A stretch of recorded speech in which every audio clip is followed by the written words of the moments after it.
Hello बच्चों, चलिए प्रश्न को देखते हैं। प्रश्न है हमारे पास, यदि T P T Q T R समांतर श्रेणी के क्रमशः पी वे क्यू वे तथा आर वे पद हो, तब सारणिक दे रखी है जिसकी प्रथम पंक्ति के अवयव है T P T Q T R, द्वितीय पंक्ति के अवयव है P R Q P Q R तथा तृतीय पंक्ति के अवयव है एक एक एक, समान नहीं है, हो सकता है।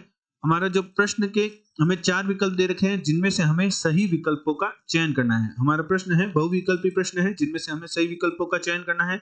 चलिए सर्वप्रथम हम प्रश्न के लिए मुख्य अवधारणा लिखते हैं। मुख्य अवधारणा मुख्य अवधारणा में हम सर्वप्रथम सारणी के गुणधर्म का अध्ययन करते हैं, जिसके अनुसार यदि किसी सारणी की कोई भी एक पंक्ति या कोई भी एक स्तंभ के सभी अवयव शून्य हो तो सारणी का मान शून्य के बराबर होता है।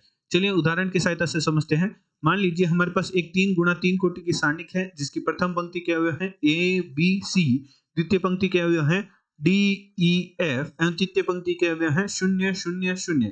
तो निम्न सारणी में जो हमारे तृतीय पंक्ति के सभी अवयव शून्य है तो निम्न सारणी का मान शून्य के बराबर होगा। अर्थात यदि कोई भी स्तंभ के सभी अवयव कोई भी एक स्तंभ के सभी अवयव शून्य होने पर भी हमारे पास सारणी का मान शून्य के बराबर प्राप्त होता है। अब हम देखते हैं कि समांतर श्रेणी का nवां पद किस प्रकार ज्ञात किया जाता है। समांतर श्रेणी का nवां पद यदि प्रथम पद ए एवं यदि प्रथम पद ए हो, यदि प्रथम पद हमारे पास ए हो एवं सार्व अंतर डी हो, तो हमारे पास जो nवां पद है उसे हम टी एन द्वारा प्रदर्शित करते हैं, जिसका मान बराबर होता है a प्लस एन माइनस एक गुणा डी, जहां a क्या है समांतर श्रेणी का प्रथम पद है, d क्या है समांतर श्रेणी का सार्वंतर है। अतः प्रश्न अनुसार प्रश्न में हमें कहा है कि टी पी की टी क्यू टी आर समांतर श्रेणी के क्रमशः पी वे क्यू वे और आर वे पद है। तो हम मान लेते हैं, माना एक समांतर श्रेणी है, एक समांतर श्रेणी है जिसका प्रथम पद ए एवं सार्व अंतर डी है। प्रथम पद ए एवं सार्व अंतर डी है, तो जो टीपी है, जो पी वा पद है, वह हमारे पास क्या होगा a प्लस पी माइनस एक गुणा डी। मुख्य अवधारणा में हमने nवा पद ज्ञात करने का सूत्र देखा था, उसकी सहायता से हमने पी वा पद लिख दिया। इसी प्रकार क्यू वा पद हम लिख सकते हैं a प्लस क्यू माइनस एक गुणा डी, जहां डी क्या है सार्वंतर है और a क्या है समांतर श्रेणी का प्रथम पद है, और टी आर वा पद हमारे पास क्या होगा a प्लस आर माइनस एक गुणा डी।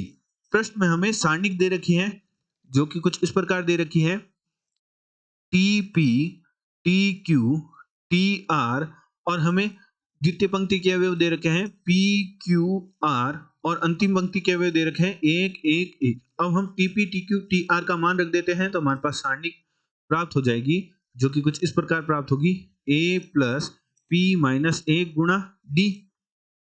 इसे पुनः लिखते हैं, हमारे पास सारणिक प्राप्त हो जाएगी a प्लस पी माइनस एक गुणा D, a plus Q minus एक गुणा डी। टी क्यू किसके बराबर है a प्लस क्यू माइनस एक गुणा डी के, और टी आर किसके बराबर है a प्लस आर माइनस एक गुणा डी के, और द्वितीय पंक्ति के अवयव है पी क्यू आर और तृतीय पंक्ति के अवयव है एक एक एक। अब हम एक ऐसी सर्व समीकरण लगाते हैं जिससे हमारे पास जो प्रथम पंक्ति के अवयव है वह सभी शून्य हो जाए। तो हम सर्व समीकरण लगाते हैं प्रथम पंक्ति में कि प्रथम पंक्ति माइनस द्वितीय पंक्ति में हम डी की गुणा करते हैं एवं माइनस तृतीय पंक्ति में हम a माइनस डी की गुणा करते हैं और हल करते हैं, तो हमारे पास सारणिक प्राप्त होगी। चलिए सर्वप्रथम हम रफ में कार्य करते हैं ताकि हमें समझ में आए कि हमारे पास क्या प्राप्त हो रहा है।